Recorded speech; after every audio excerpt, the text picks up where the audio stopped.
evening. Welcome to those of you who have just arrived.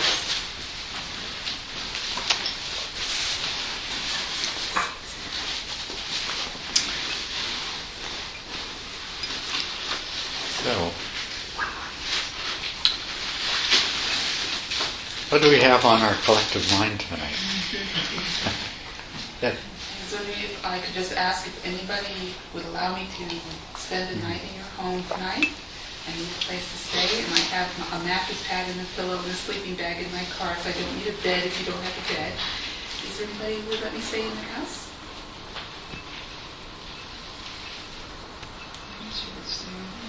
Would it be all right? Okay, thank you. I'll see you again.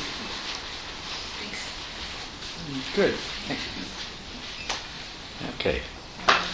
All right. That taken care of. What do we have on our mind? Would you mind, I know you've talked about this a lot, but would you mind talking about some of the methods, again, for correcting agitation and dullness, which I know bring your mind back and bring your mind up, and is there more that you can talk about? Well,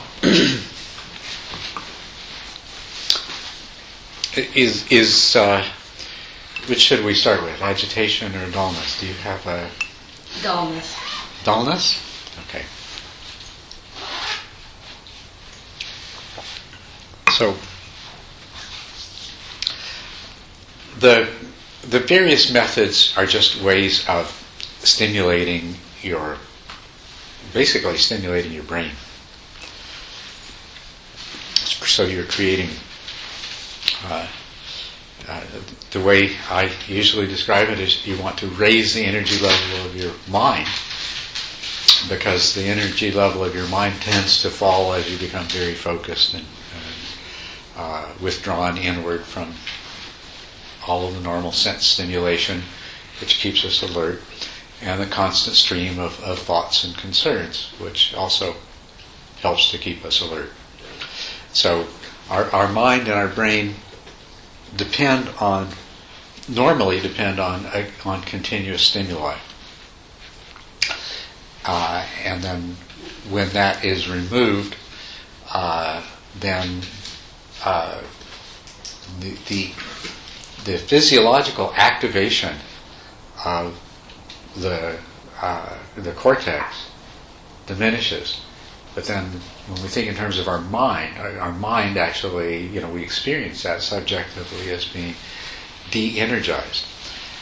And then to compound that, is, of course, all of the conditioning, all of our life, coupled with the innate tendency that when we go into a quiet state and we withdraw our attention from the outer world, we usually intend to go to sleep. And so this is what we're having to train the mind to do something different in the face of that. But all of the remedies involve increasing, in one way or another, the stimulation of the brain and the energy of the mind. So the very simplest of all is, and this only works if the dullness is the absolute mildest sort and you're catching it just right at the beginning, is to just generate the intention to have a clearer, more vivid awareness of the meditation object. And but that's a remedy that probably a person asking this question is not going to have too much opportunity to use. Because for that to be successful, you have to be able to recognize dullness when it starts to develop in its very earliest and most subtle stages, and you have to have the degree of introspective awareness and vigilance so that you are alert to noticing it. So most of the remedies involve something stronger than that. But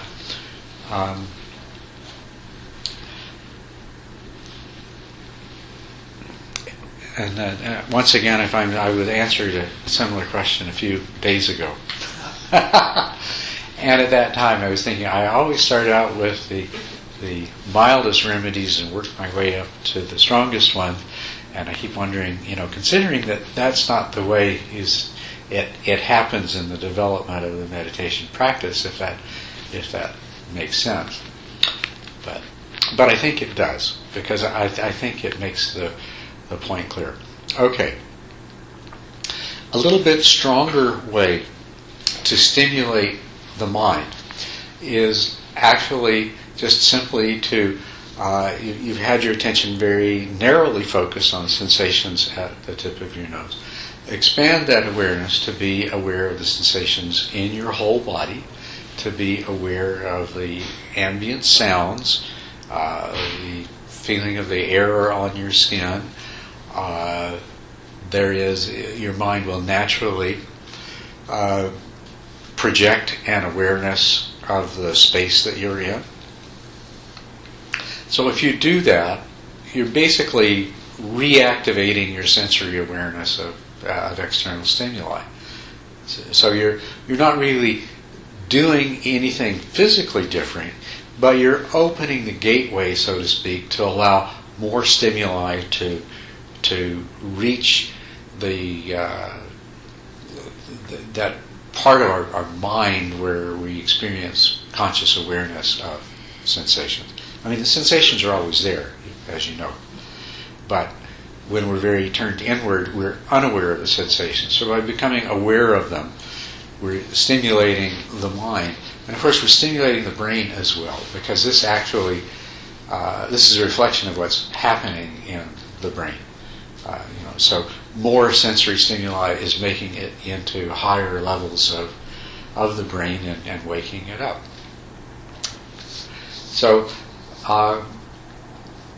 now, if this is, like I say, it's a little bit stronger way to stimulate your mind than just refocusing your awareness on the breath, and it's actually quite a bit stronger.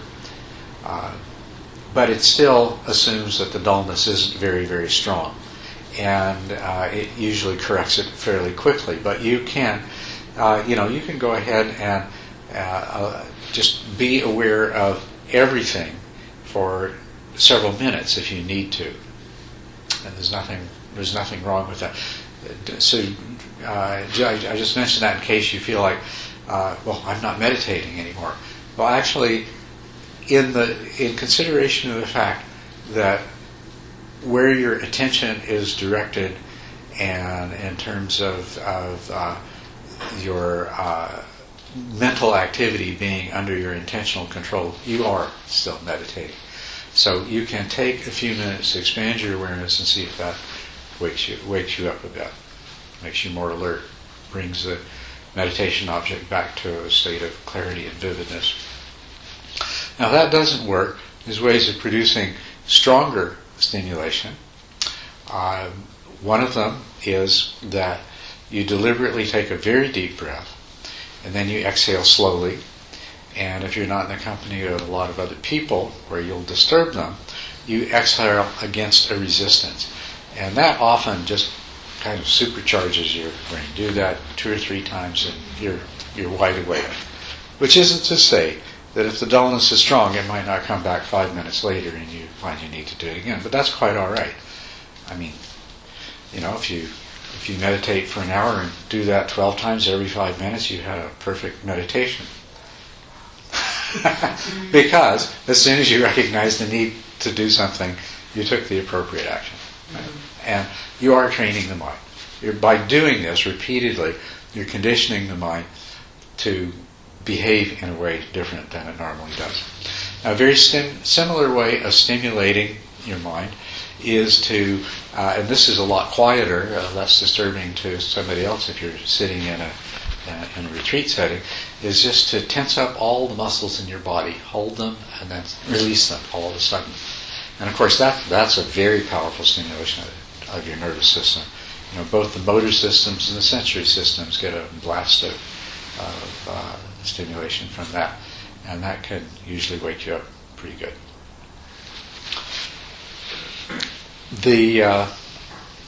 The most drastic way of overcoming dullness is to stand up, but that will work. You can meditate standing up. And of course, if you at some point you feel it's no longer necessary to stand up, sit back down again. But there's and standing is there's 4 classic meditation poses: lying, sitting, standing, and walking. And so that's standing is a legitimate way to meditate. It's a difficult way because it becomes painful. It becomes physically uncomfortable the longer that you stand. But it certainly makes you wide awake. And of course, the step beyond that would be walking, and you can do walking meditation as well. Now, there's some other things that you can do, back to when you're still sitting, that are worth mentioning. You can. There was one that was just went through my mind. Come back.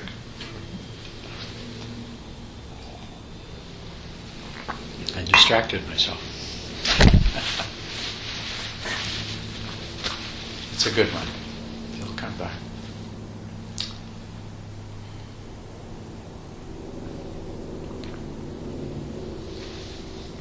Oh, straightening your spine. Straightening your spine. And that, as a matter of fact, no matter what, anytime you experience dullness, check to make sure that your posture is upright. Because to the degree that you allow yourself to become slumped down, that can actually contribute to the dullness coming on. A little bit of excessive relaxation of the postural muscles. You want your whole body to be relaxed, but even when you're completely relaxed, there's tone in those postural muscles of the spine. There's no need to let that go. So straightening your spine help to overcome dullness. So you should actually include that as a part of all these other remedies. Even the very subtle dullness, check to make sure that you are not slumping at all. Okay. Now, traditionally, it is also recommended that to make the mind more alert, you can do certain kinds of reflections. You can reflect on how short life is, and what great good fortune you have to be born as a human being and have this opportunity to practice the Dharma, and you don't want to sleep it away. I don't know if any of you have ever practiced those kinds of. Have you? Have you found them to be very effective? Yeah. Depends on my mood. Yeah, the reason I ask is I've never done them, which is one of the reasons I guess that I rarely think to suggest them to people. But they are a traditional recommendation, is that you reflect on certain things that generate a sense of urgency, appreciation for the opportunity, and so on and so forth. So. The only time that death meditation really worked for me was when my mom died, because it was more very immediate, personal. Yeah. Well, there are some death meditations that are very powerful, but but this is just contemplating death as a way to wake yourself up. Which, I mean, it's reasonable that it would work.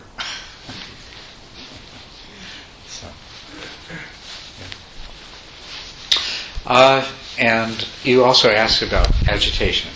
Okay. Now, let's just clarify.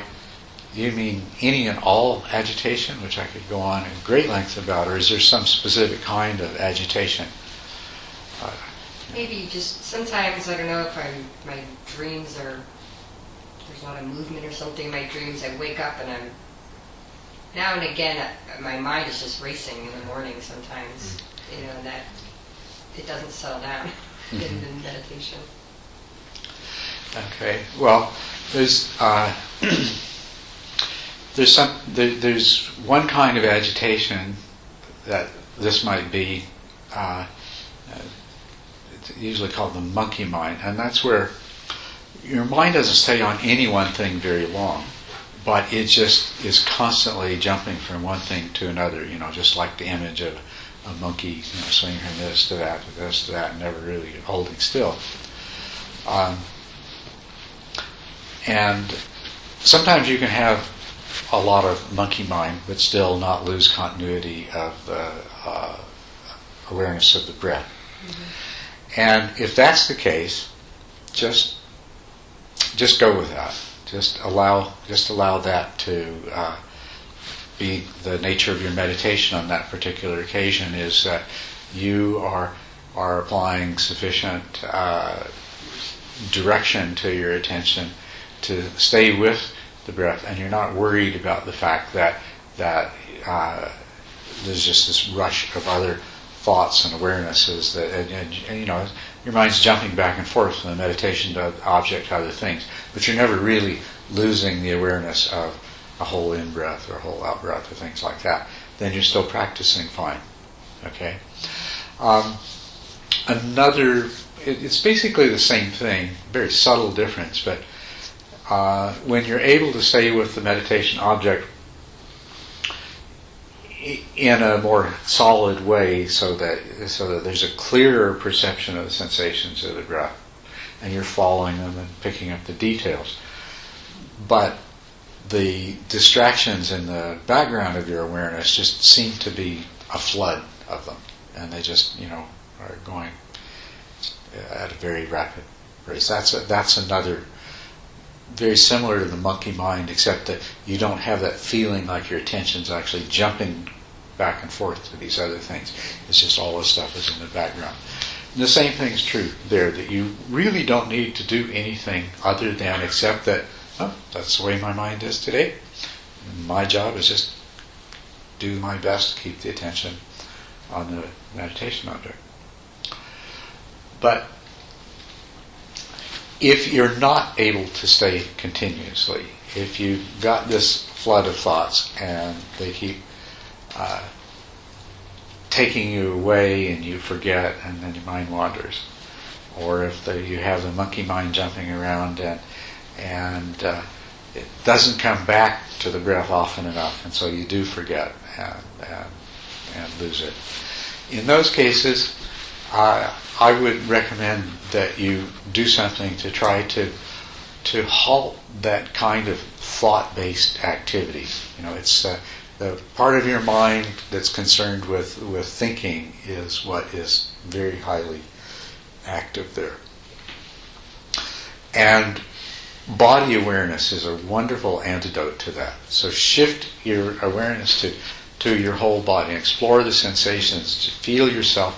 This is something that's good to do as a beginning of a meditation anytime, but especially if you have the kind of agitation that I was just talking about, is to first of all be aware of your body as a materially dense object, that's being supported by the ground against the force of gravity. Because there's those strong sensations that come from the points of contact, and then the feeling of support of your body all the way from your legs to your head, the weightiness, the solidness, the heaviness of it, and just relax into that and feel supported, and then become aware of bodily sensations, of the tactile sensations, of the sensations from your muscles and joints. And just spend some time in that arena of body awareness. That's, at least in my experience, that's about as far away from the rapidly moving mental activity as you can get in that situation. And so just meditate on body sensations until you get some degree of calm, and then try going back to the sensations of the breath. That's actually a valuable thing to keep in mind, that the two aspects of your mind that are most predominant when you're sitting quietly, when your eyes close, are the part of your mind that produces thoughts and the awareness of your body. Those are the two strongest. And it's a very effective technique that when you want to calm and still the mind, to use the sensations of the body to do that. Your mind is rather limited in its ability to manage awareness in two such totally distinct cognitive domains as bodily sensation and thought processes. And so you can use the one to pull the awareness and therefore the energy away from the other and bring yourself more into a state of calmness. I would also suggest that if you ever find yourself having trouble sleeping, or maybe wake up in the middle of the night and you have trouble going back to sleep, is meditate on body sensations.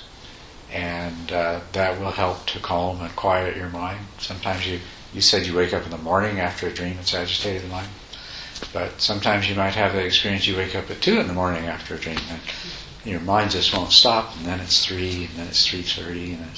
So, if you meditate on body sensations, it might allow you to go to sleep. Even if it doesn't, it will calm your mind and probably be far more restful than just continuing to struggle against that constant stream of mental activity. But yeah, use body sensations as an antidote to excessive mental thought type activity. You're welcome.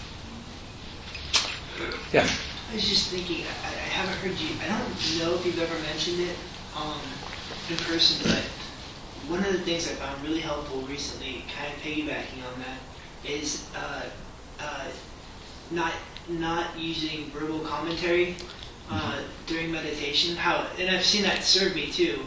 And I don't know what it depends on necessarily. Sometimes it's really helpful to kind of keep a running narrative to stay with the meditation object, but like you pointed out in that chapter, it also, there's so much kind of semantic content that it's really easy to get lost in words when your mind is really amped up. Yeah. I'm thinking maybe it's kind of more useful, I guess, when you're feeling a bit duller to, because they're two kind of opposite spectrums, when you're more in the dullness, to use that commentary to stay with the object, but when you're really amped up and your mind's tending to grasp onto anything and go off on tangents, that maybe that's when it's better to try to work with it non-verbally. But it was something that worked really well for me a couple of days ago. So, and I wasn't maybe there's more you could add to that too. I think you expressed it fairly well, didn't you? Or yeah, it is. Yeah.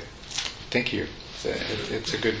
Yeah, up to a certain point in your practice, a lot of the time you're going to have that inner narrative going on, and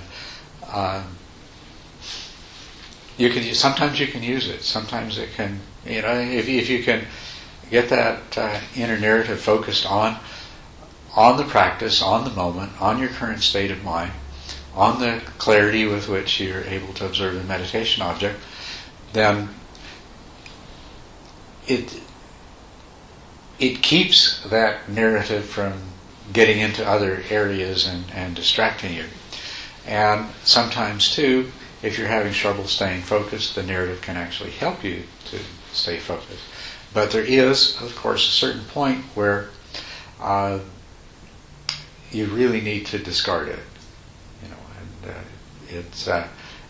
And I would say, rather than try to describe to you how do you judge when you need to discard it as soon as you think you can. Don't try to stop it though. What you do is you disregard it. The little voice going, yeah, yeah, yeah, yeah, yeah.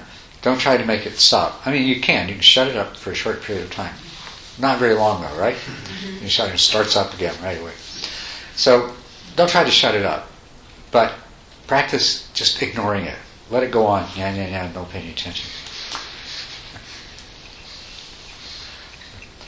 one of the things that's really interesting about, we're discussing this, and there's so much that is revealed in meditation that you just need to remember to notice.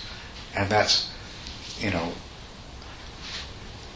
how is this that there's one part of your mind that has an intention to observe the sensations of your breath, and another part of your mind that's talking about stuff to you, and it is so different that you could almost be talking about two different beings, yet they're both in your head.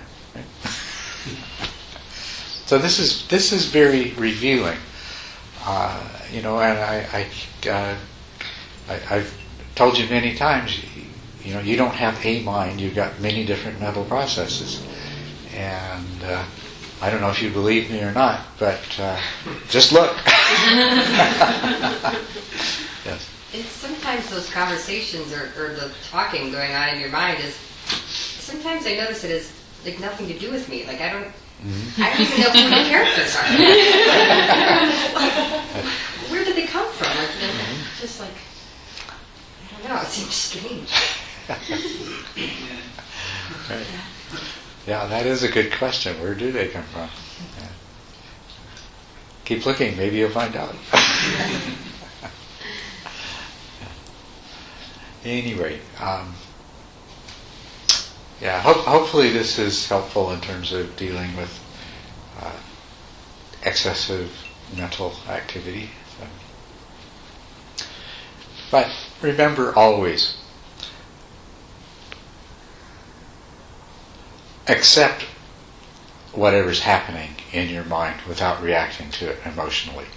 Try to find the most effective strategy to fulfill your objectives of meditation, but don't react in a negative emotional way to whatever's going on. Whatever's going on is just fine.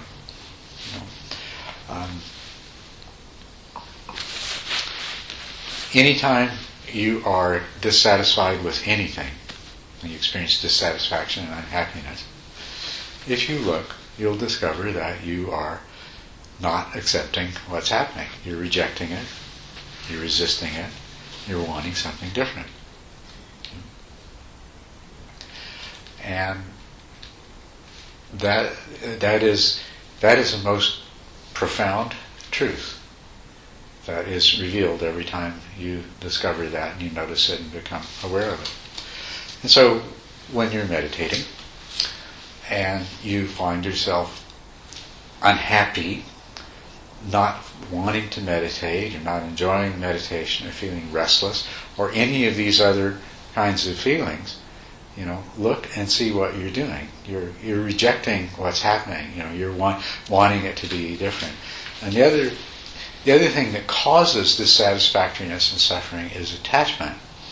And part of this dissatisfaction that we experience is we've had, quote, better meditation experiences, and we're attached to those. And I want it to be like that today. I don't want this.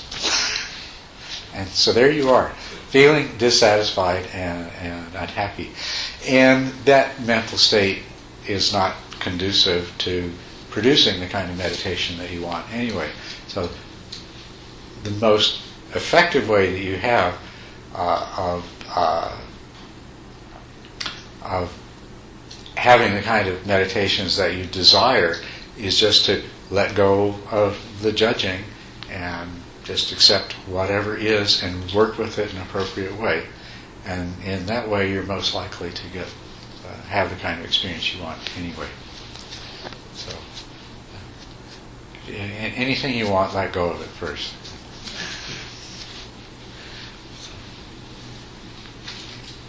Yes? Will you tell me what you meant by exhaling against resistance? By which? You said exhaling against resistance. Did I hear you? I said, not sure what I said. I didn't say exhaling. Oh, wait a minute. Maybe you're talking about when I was dealing with dullness. As counteracting. Oh, yes. Okay, yes, I'll explain that. Right, okay. Yeah, like take a deep breath, purse your lips. Like that. So, yeah. Sorry. I thought you were talking about a different kind of resistance. Thank you. Yep. That's fine.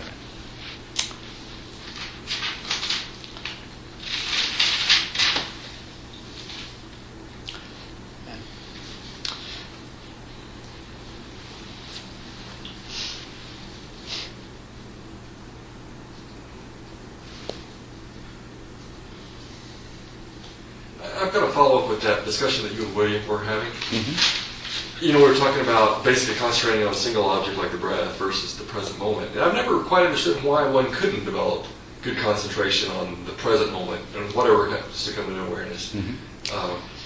Well, that's really the question that William has raised. I tell you, in my experience, it's a really good place to start. You know, and because just to recognize how much of the ongoing mental activity that takes us away from our practice has to do with not being in the present, being in the future or the past, or thinking about what's going on in some other place. And of course, that helps to make a beginning meditator a little clearer. It helps them to understand that, oh yeah, this is what we're trying to do, is we're trying to bring ourselves into the present moment. And focusing on a fixed object then is a way of anchoring yourself in the present moment, because the sensations of the breath are constantly unfolding, instant by instant by instant, and so you have to be purely in the present to follow them.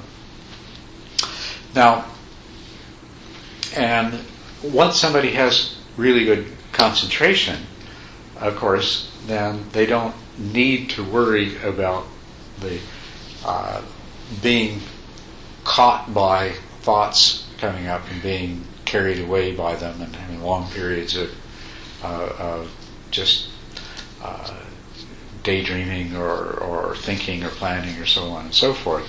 And so they don't need a fixed object, and they can just be in the present moment and be aware of whatever is happening.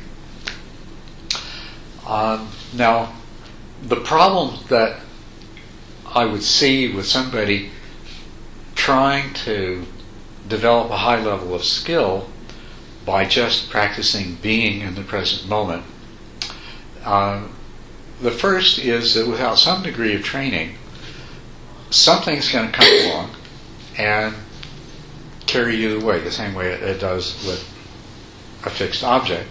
Now, of course, at some point, the same thing will happen. You'll realize, I was supposed to be in the present moment, but I've been off in the past or the future. But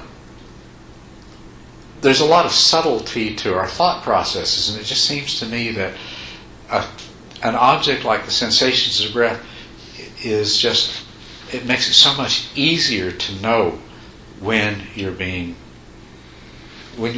carried out of the present moment. That's one reason. And the other concern that I had when William brought this up is that the present moment is filled with a vast variety of sensations, and then there's thought processes, and then there's emotions. And there's a huge filter in place that, in any given moment, we are usually only consciously aware of a small proportion of what we could be in the present moment. So if you, in a relatively untrained mind, you just open up the present moment, you're faced with all of this input, and of course the filter that operates in your mind is your karmically conditioned selection, which creates your present reality partly by what you attend to and what you don't, what comes into awareness and doesn't. And so rather than stepping outside of the mind's ongoing world constructing process, it seems to me that it would be a tendency to very easily get lost in it and not be able to see how that selection is taking place. So those were the concerns I had in my mind that I want to talk to William about this further.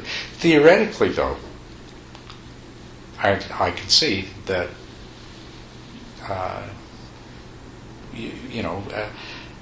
absolutely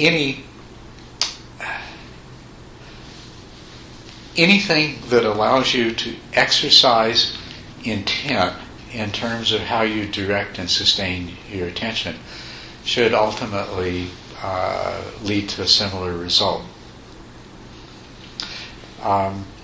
And this is really what all of your meditation practice is about.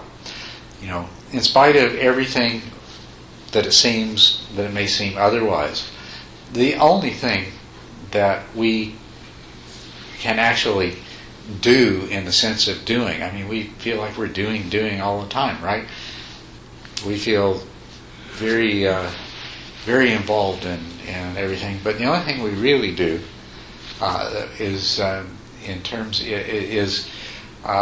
has to do with how we use our conscious awareness, what it's applied to and what it's not. And that's what we're training. And also the quality of conscious awareness. And then the other thing that takes place is that we're constantly making decisions, but our decisions are based, intentional decisions. We're making a lot of unconscious decisions. I'm not talking about that, but when you're consciously aware of something and you're making those decisions that are at the level of consciousness, they're made on the basis of the information that is present in conscious awareness at the time that you decide. You decide whether you're going to have chocolate or vanilla. You decide it on the basis of the thoughts and the emotions and the impulses that arise in conscious awareness in that moment. Right? And of course, there's all kinds of other potential influences in your mental makeup that are not necessarily part of any particular decision. So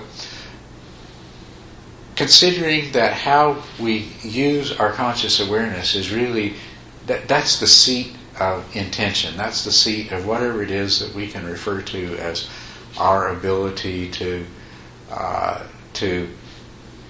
actually be more than an automaton, to be more than a highly complex programmed zombie is the function of conscious awareness. And so, to me, any meditation practice is going to exercise those muscles. So, and looking at something like being in the present, I can see how it can work. But then it seems to me like I'm not sure that it's really better or even as good as using a fixed object. Remains to be seen. So if one didn't get lost, it could be just as effective. That's right. If you didn't get lost. And of course, one of the things that we did end up talking about is the Zen meditation called just sitting, or shikantaza, which it's basically up to you to sit there for as long as you need to till you get some control. Yeah. Well, it seems to me with taking the present moment for the meditation object, it would be very easy to fall into the trap of taking the mental concept of the present moment rather than actually being aware of the present moment. You're absolutely right. I agree with you. Consciously or unconsciously constructing the content of consciousness that corresponds to your idea of the present moment. And you're thinking of that, and you assume, well, I'm aware of the present moment, whereas in actuality, you're just thinking about the concept of the present moment. But then, as long as you can make that concept clear enough and concrete enough, then you've got a fixed meditation object again. Yeah. I think as you pointed out, Ajahn Brahm goes the other way. He starts out with a wider awareness and then slowly filters down to a more narrow awareness. Well, I think most meditation methods do in general. I mean, I was saying present moment awareness is a good way to start, and Ajahn Brahm, that's, he talks about that at some length in his book of just, be present. And of course, be here now and all those other... But his is kind of the opposite from what a lot of people teach, though. Most teachers teach starting out with a fixed object and then slowly, with the Vipassana anyway, and then slowly opening the awareness. But he's going from open awareness down to, Down to the fixed object. Down to a fixed object. So Yeah. his it seems almost just the opposite. Giving the mind longer to roam. And then he even starts with the breath. He talks about only being aware of part of it. You don't have to be aware of the whole breath, just parts of the breath. Then you focus on the whole entire breath.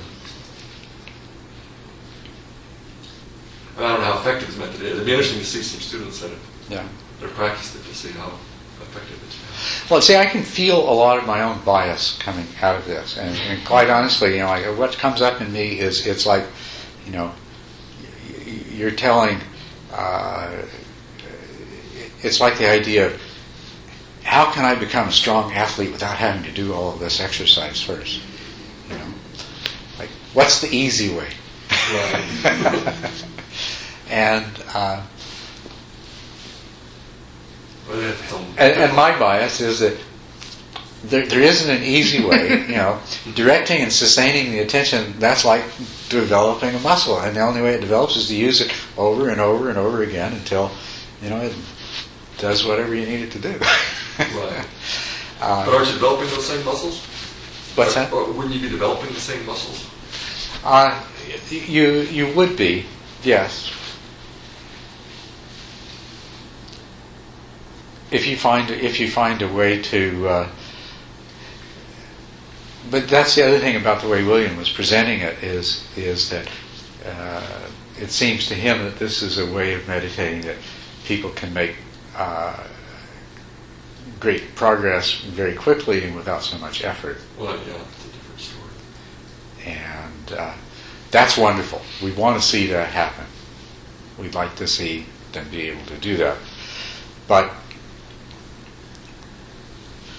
on the other hand, we want to see them make genuine progress, not just feel really good about how their meditation is going and not really have the skills that we need. So I'm really looking forward to, for those of you, William, who on earth is William? William, yes. Dr. William Chu, professor of Buddhist Studies at University of the West in Rosemead, California. Friend and correspondent, and who I will also be spending some time with when I go to California next week for these retreats. And we're both very interested in finding more effective ways for people to achieve their spiritual goals.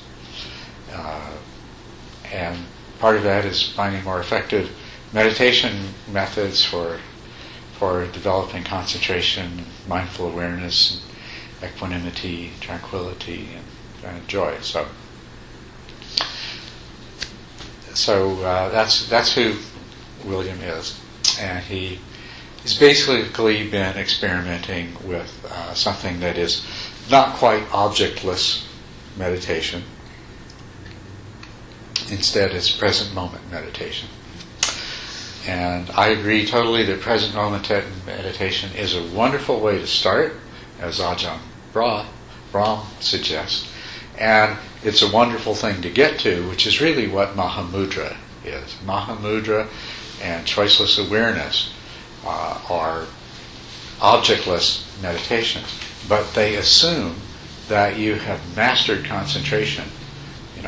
If you look at the treatise, the Moonlight Mahamudra translation, about this thick, 2 inches thick. The first inch is on developing concentration and mindful awareness. Then part 2 starts the practice of Mahamudra. So I agree with Ajahn Brahm. Choiceless or objectless meditation especially in the form of being in the present moment, is very valuable for as a way for people to begin and get grounded in the practice. And I also agree with Mahamudra that it is one of the most powerful insight-generating practices that a person can engage in once they've developed concentration. So what William is interested in is going to be used in between. So that's what the conversation is about. Anyway, back to your questions and your interests. Yeah. I'm kind of curious. That made me wonder. To me, it seems like the goal, at least the way I understand it, as far forward as I understand it, is to get to that place of single-pointed awareness. And I'm kind of thinking from my own experience too that it seems like the way to get deeper into any kind of deeper absorption is to get that crystallization and that single-pointed focus, and that's where it seems like stuff starts to unfold. And I only imagine, I project that that's kind of how you start getting into the really deeper absorption and jhanas and all that, assuming that's where you want to go. And I'm wondering, could you get that level of kind of crystallized, I mean, I guess it wouldn't be single-pointed, but that same kind of crystallization of awareness if you're using the present moment, or would the idea with what you're talking about be to use that as an early stage option with the same end result of wanting to have some type of single-pointed awareness on some type of finite meditation object? Are you asking if I think you could do single-pointedness of the jhana type using present moment? Yeah, I guess I was asking two questions, but yeah, so yeah, mostly that. Would that be just an alternative starting point, what you guys are talking about? And then you go to the same, you progress in the practice the same way of getting some kind of fixed meditation object? Or is that something you can get into these deeper absorptions with kind of full-minded awareness? I don't think maybe I understand the later stages that well too, so that's probably part of the reason. You don't think you understand which? The later stages that well, so maybe that's the later stages, yeah. Well, just briefly,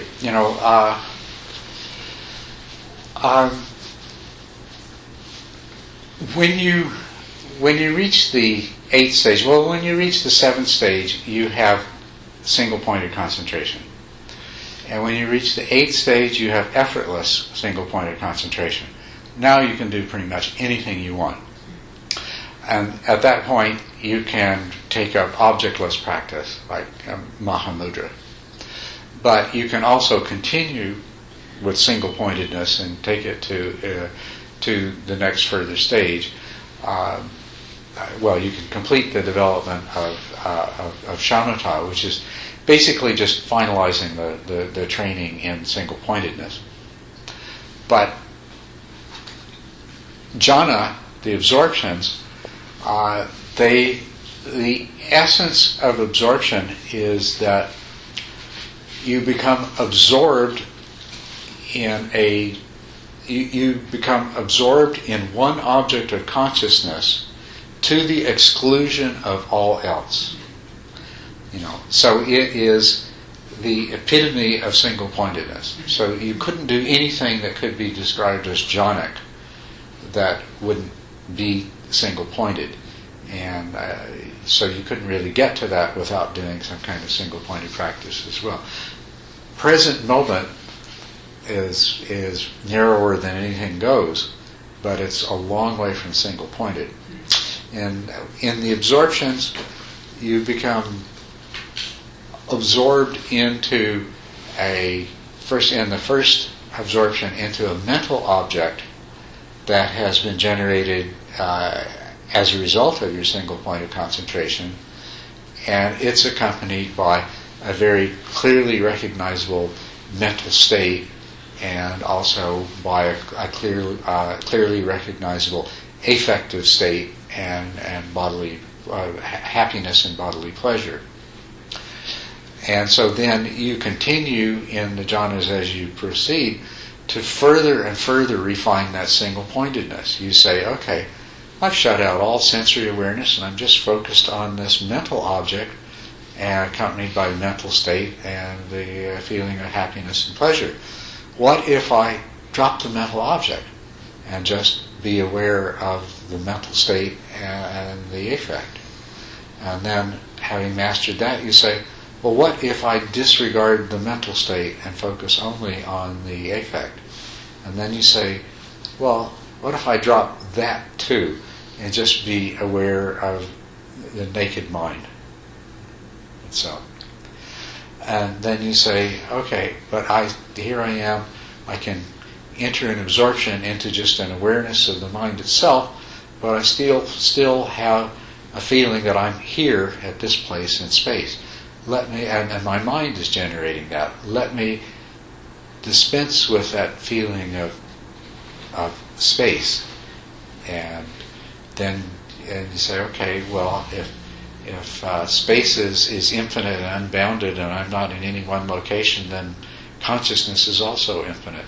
And so you just keep on refining it. To the final stage is where, in terms of the five skandhas, you dropped rupa, you dropped feeling, you dropped mental formations. There's nothing left but consciousness and perception. So then you can take it all the way to what's called the base of neither perception nor non-perception. So what this is just more and more refined single-pointedness. So jhanas are about single-pointedness. So in terms of these stages, you reach single-pointedness at the 7th stage. You make it effortless at the 8th stage. It's accompanied by joy and energy and pleasant feelings. So you refine those until by the time you reach the 10th stage, you have a mental state of joy, happiness and pleasure, but you also have tranquility and equanimity. And you can do any spiritual practice that has ever been thought of very effectively when you have that kind of mind. When you have the mind that's trained in concentration and awareness and doesn't stick to anything.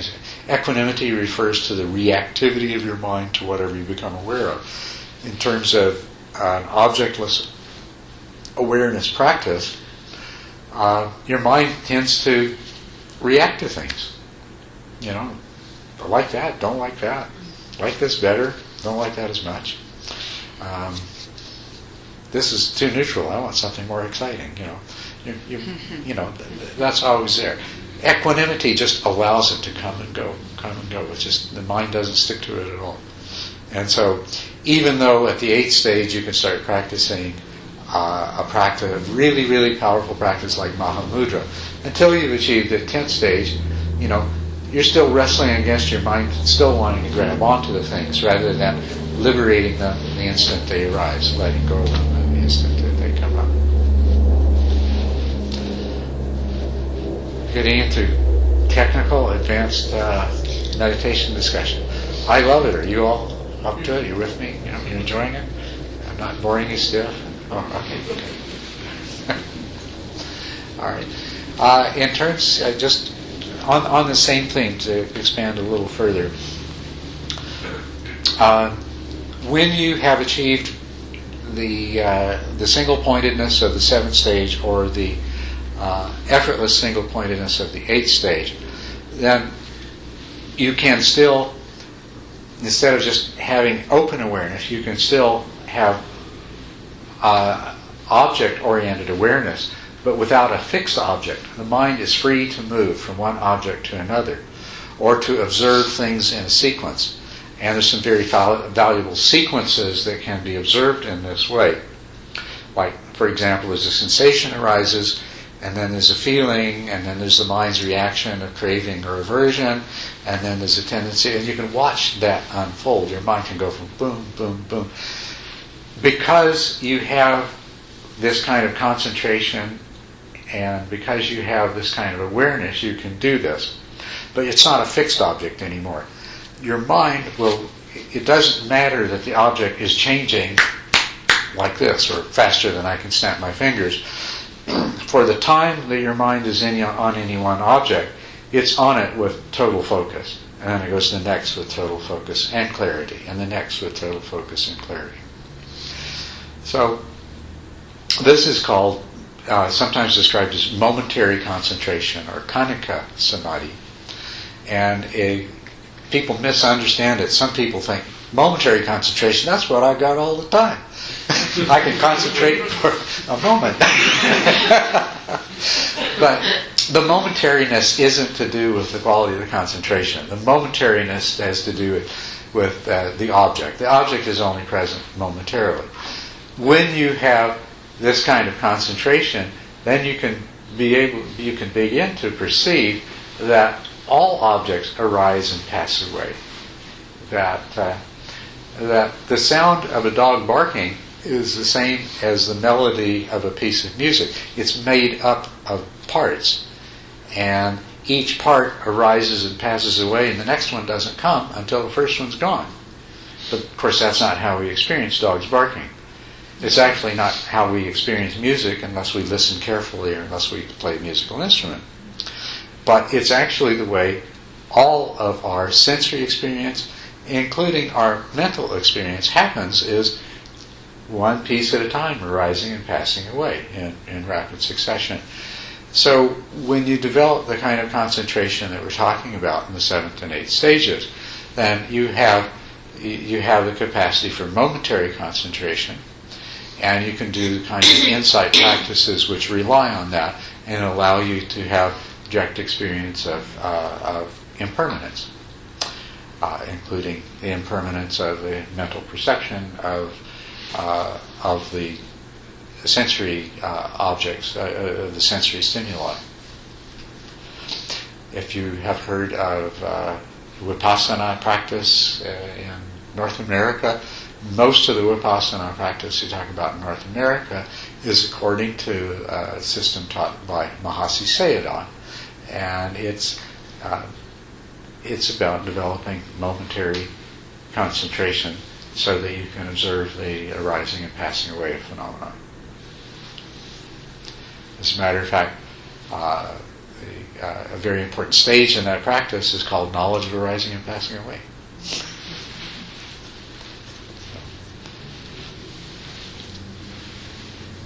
Okay, now it must be boring. Anyway, it is 8:30. So, do you have any questions, or is there anything that that you would suggest that I could address, since I'm not going to be here for the next 2 weeks, to assist you in keeping up your practice to the best standard that you can? I want you to do that. Please continue to practice. Maybe go back to the very first question that came up this evening. The Buddha told us that anytime, absolutely any time you experience unhappiness, dissatisfaction, it is the result of desire, aversion, or attachment. And so, do you all know that to be true? Do you believe that totally? Are you absolutely, completely convinced? Oh, you are. Good.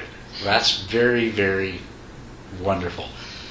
Because it's easy to think about it and say, it seems true. But, to really believe and understand it. But keep that in mind.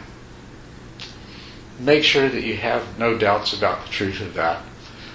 And then just start whenever you can. When you find yourself dissatisfied or unhappy, seeing if you can find its root.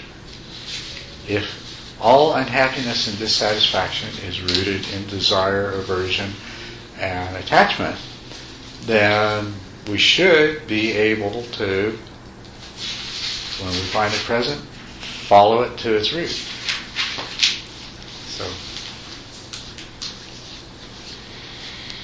So try doing that.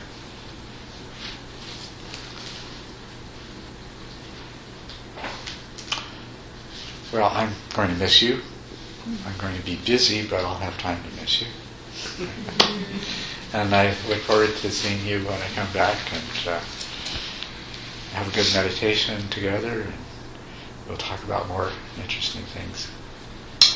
So, be well, practice diligently, and I love you all.